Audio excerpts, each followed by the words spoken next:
അപ്പൊ ഇന്നത്തെ റെസിപ്പി എന്താ നിങ്ങൾക്ക് ഓൾറെഡി തമ്മനയിൽ കണ്ടപ്പോൾ പിടിയിട്ടുണ്ടാവില്ല. വേറെ ഒന്നുമല്ല, നമ്മുടെ അമ്മച്ചിയുടെ അടിപൊളി റെസിപ്പിയാണിത്. തേങ്ങാപ്പാലൊക്കെ ഇത്തിരി ഒഴിച്ചിട്ട്, അധികമൊന്നും വേണ്ട, കുറച്ച് മതി. നമ്മൾ വറ്റിച്ചെടുക്കും. അത് ബീഫിൽ ചേർത്തിട്ട് വറ്റിച്ചെടുക്കും. നമ്മൾ അവസാനം ആകുമ്പോൾ കുരുമുളകും പച്ചമുളകാണ് അതിൽ കൂടുതൽ ചേർക്കണത്. മുളക് പൊടി നമ്മൾ ഉപയോഗിക്കണില്ല കേട്ടോ. എന്നിട്ട് വരട്ടിയെടുത്ത ബീഫ് കറി പെട ടേസ്റ്റാണ്. വേറെ ഒന്നും ഇതിനെ കുറിച്ച് പറയാനുള്ളതില്ല. ഞാനിത് നമ്മുടെ ചപ്പാത്തി പത്തിരിയുടെ കൂടെ ഫോട്ടോ വെച്ചിട്ടുണ്ടായിരുന്നു. അന്ന് കുറെ പേര് ചോദിച്ചു. പിന്നെ അന്ന് നോയമ്പ് പിടിക്കുന്ന സമയമായതുകൊണ്ട് ഇട്ടുണ്ടായിരുന്നില്ല. പിന്നെ നോയമ്പാണെങ്കിലും നമുക്ക് ഈസ്റ്ററിന്റെ ഒക്കെ റെസിപ്പീസ് ഇട്ടണ്ടേ. അപ്പൊ ഞാൻ മുന്നേ റെക്കോർഡ് ചെയ്ത് വെച്ചിട്ടുണ്ട് കുറെ വീഡിയോസ്. അപ്പൊ ഞാൻ ഓരോന്നോരോന്ന് അപ്ലോഡ് ചെയ്യാം. നിങ്ങൾക്ക് പറ്റുവാണെങ്കിൽ ഈസ്റ്ററിന് തയ്യാറാക്കി നോക്കുക. അല്ലാതെയും തയ്യാറാക്കാം നമുക്ക്. അപ്പത്തിന്റെ കൂടെ ഒക്കെ പെട ടേസ്റ്റ് ആണ് കേട്ടോ. പിന്നെ അടുത്തത് എന്റെ കണക്കൂട്ടിൽ ശരിയാണെങ്കിൽ ഞാൻ നല്ല പഞ്ഞി പോലെ ഇരിക്കുന്ന വെള്ളയപ്പം, ആ റെസിപ്പിയാണ് ഇടുന്നത്. അമ്മച്ചിയുടെ സ്പെഷ്യൽ റെസിപ്പി തന്നെയാണ് അതും. അതാണ് ഞാൻ ഇടുന്നത്. അതിന്റെ കൂടെയൊക്കെ ഈ ബീഫ് കട്ടി ഇത് പെട ടേസ്റ്റ് ആണ് കേട്ടോ. പിന്നെ അധികം ഞാൻ പറഞ്ഞ വീഡിയോയുടെ ലെങ്ത് കൂട്ടണില്ല. നിങ്ങൾ വീഡിയോ കണ്ടു നോക്കുക.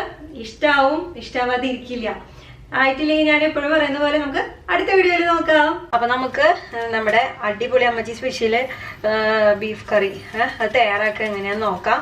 അതിന് വേണ്ടിയിട്ട് വേപ്പില എടുത്തിട്ടുണ്ട് കേട്ടോ. ഇവിടെയുള്ള വേപ്പില ഇച്ചിരി ഒന്ന് വാടി പോയിട്ടുണ്ട് കേട്ടോ.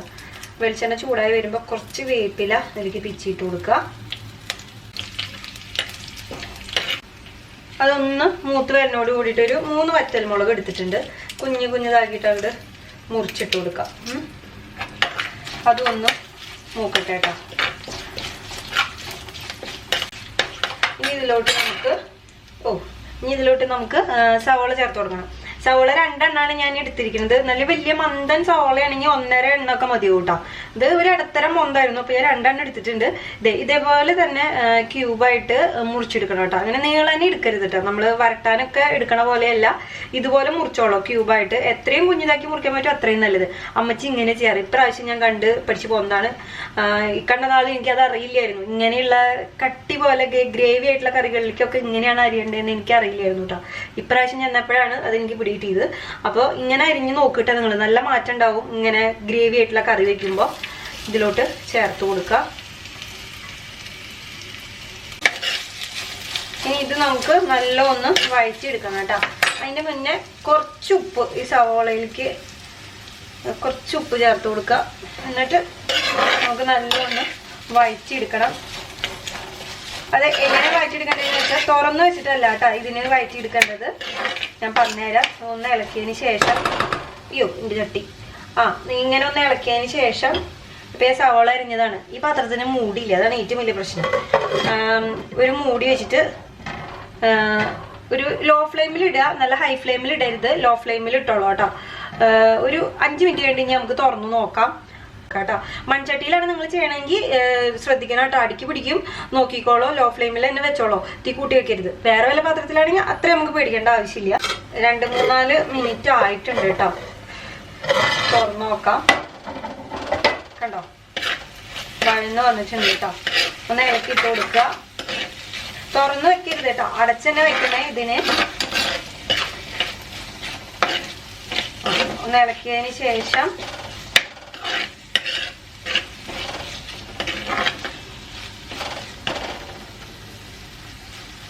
ഒന്ന് ഇളക്കി കൊടുത്തതിന് ശേഷം വീണ്ടും ഒരു 3-4 മിനിറ്റ് നമുക്കിത് മൂടി വെക്കാം കേട്ടോ. ഇനി ഒരു 3-4 മിനിറ്റ് ആയിട്ട് നമുക്ക് ഒന്നുകൂടി തുറന്നു നോക്കാം. 2-3 മിനിറ്റ് കഴിഞ്ഞിട്ടുണ്ട്. ഇനി ഒന്നുകൂടി തുറന്നിട്ട് നമുക്ക് ഇളക്കാം. കണ്ടോ, ഈ ഒരു പരിവാണ് നമുക്ക് വേണ്ടത്. ഇനി ഇതിലോട്ട് നമുക്ക് ഇഞ്ചിയും വെളുത്തുള്ളിയും പച്ചമുളകും കൂടി ചതച്ച് ചേർക്കണം കേട്ടോ. അതിനുവേണ്ടി പച്ചമുളക് ഒരു 5 എണ്ണം ഞാൻ എടുത്തിട്ടുണ്ട്. പിന്നെ വെള്ളുള്ളി ഒരു 5 അല്ലി എടുത്തിട്ടുണ്ട്. പിന്നെ ഇഞ്ചി ഒരു 1 ഇഞ്ച് നീളമുള്ള 3-4 കഷ്ണം എടുത്തിട്ടുണ്ട് കേട്ടോ. ഇനി നമുക്ക് ഇത് ഇഞ്ചിയുടെയും വെള്ളുള്ളിയുടെയും പച്ചമുളകിന്റെയും ഒക്കെ പച്ചക്കുത്ത് പോണ വരെ ഒന്ന് വഴറ്റിയെടുക്കണം. ഒരു 5 മിനിറ്റ് വഴറ്റിയാൽ മതിയോ, പെട്ടെന്ന് തന്നെ ആയി കിട്ടും കേട്ടോ. ഇതിപ്പോ നമ്മുടെ വെള്ളുള്ളിയും ഇഞ്ചിയും പച്ചമുളകും ഒക്കെ നല്ല മൂത്ത് വന്നിട്ടുണ്ട് കേട്ടോ. തുറന്നു വെച്ചിട്ട് വേണം കേട്ടോ അതുപോലെ മുരിച്ചെടുക്കാനായിട്ട്. മൂടി വെക്കരുത് കേട്ടോ. ഈ വെള്ളുള്ളിയും ഇഞ്ചിയും ചേർത്തതിന് ശേഷം ഇനി ഇതിലോട്ടൊരു 1/2 ടീസ്പൂണോളം മഞ്ഞൾപ്പൊടി അത് ചേർത്ത് കൊടുക്കുക. ഇനി ഇതിലോട്ട് നമുക്ക് മല്ലിപ്പൊടി വേണം കേട്ടോ. മല്ലിപ്പൊടി ഞാൻ പറയാം കേട്ടോ. 1 ടീസ്പൂണ് മല്ലിപ്പൊടി അതും ഇതിലോട്ട് ചേർത്ത് കൊടുക്കുക. മല്ലിപ്പൊടിയും മഞ്ഞൾപ്പൊടിയും നല്ല ഒന്ന് മൂപ്പിച്ചെടുക്കുക. ഒരു 2-3 മിനിറ്റ് ഒന്ന് ചെറുതീയിലിട്ടാൽ പെട്ടെന്ന് തന്നെ മൂത്ത് കിട്ടും. നമുക്ക് ഇതിലിട്ട് ഒരു ഇത്രയും വന്ന തക്കാളിയാണ് ഇടയിൽ എടുത്തേക്കുന്നത്. വലിയ തക്കാളി ആണെങ്കിൽ പകുതി മതി. ഇതൊരു ഇടത്തരം തക്കാളിയാണ്. അപ്പൊ ഇത് ഒരെണ്ണം അങ്ങനെ നമുക്ക് ചെറിയ കഷ്ണമായിട്ട് മുറിച്ചിട്ട് ഇതിലേക്ക് ഇട്ട് കൊടുക്കാം. തക്കാളി നമ്മൾ ചേർത്ത് കൊടുത്തതിന് ശേഷം നല്ല ഒന്ന് ഇളക്കി യോജിപ്പിക്കാം. അത് കഴിഞ്ഞാൽ നമ്മൾ വീണ്ടും മൂടി വെക്കണം. ഞാൻ തക്കാളി ഒന്ന് നമുക്കൊന്ന് ബിബ്ലിയായിട്ട് കിട്ടണം. അതായത് ഇങ്ങനെ നല്ല അതിൽ അരിഞ്ഞ് കിട്ടണം.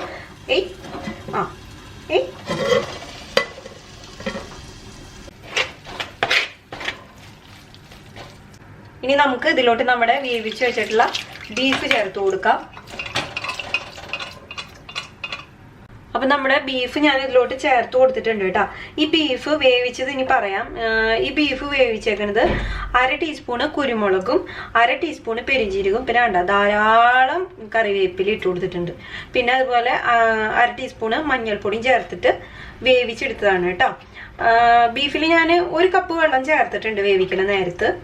അങ്ങനെ വേവിച്ചെടുത്തിട്ടുള്ളതാണ് ഈ ബീഫ്. ഇനി ഇതിലേക്ക് വേറെ കുരുമുളകൊന്നും ചേർക്കണ്ട. നമ്മൾ ഇതിലിട്ടിട്ടുള്ള ആ കുരുമുളക് മതി ബീഫ് വേവിക്കുമ്പോഴുള്ളത്. ഇനി നമ്മുടെ ബീഫ് നല്ല ഒന്ന് തിളച്ച് വരട്ടെ കേട്ടോ. ഉപ്പൊക്കെ കറക്റ്റ് ആണോ നോക്കിക്കോളൂ കേട്ടോ.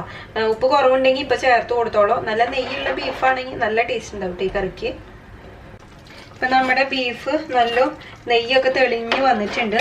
ഈ നേരത്ത് നമുക്ക് ഇതിലോട്ട് തേങ്ങാപ്പാൽ ചേർത്ത് കൊടുക്കണം കേട്ടോ. ഒരു 1/2 കപ്പ് മതി, കൂടുതൽ വേണ്ട. കട്ടി തേങ്ങാപ്പാൽ, നല്ല കട്ടിയുള്ള തേങ്ങാപ്പാൽ ഒരു 1/2 കപ്പ് അത് നമുക്ക് ഇതിലോട്ട് ചേർത്ത് കൊടുക്കാം.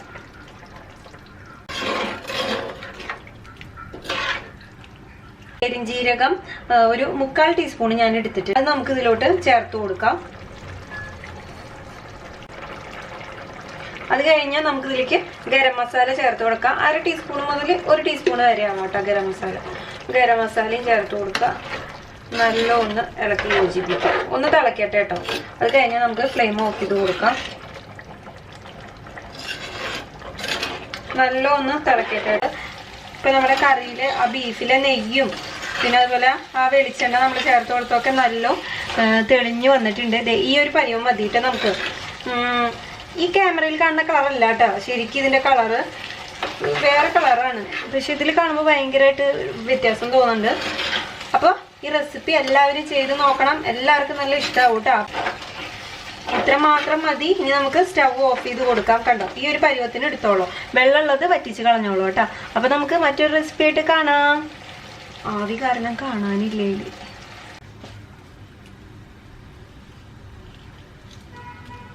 ചാടിപ്പോയോ നീ? ഇങ്ങോട്ട് വാടാൻ പോന്നെ. ഒക്കെ നല്ല മുരിഞ്ഞു വന്നിട്ടുണ്ട് കേട്ടോ. തുറന്ന് വെച്ചിട്ട് ഓക്കെ.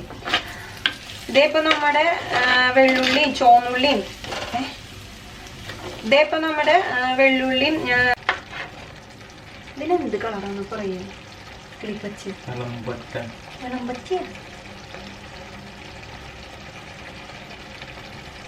കിളിപ്പച്ച കളറുണ്ടോ?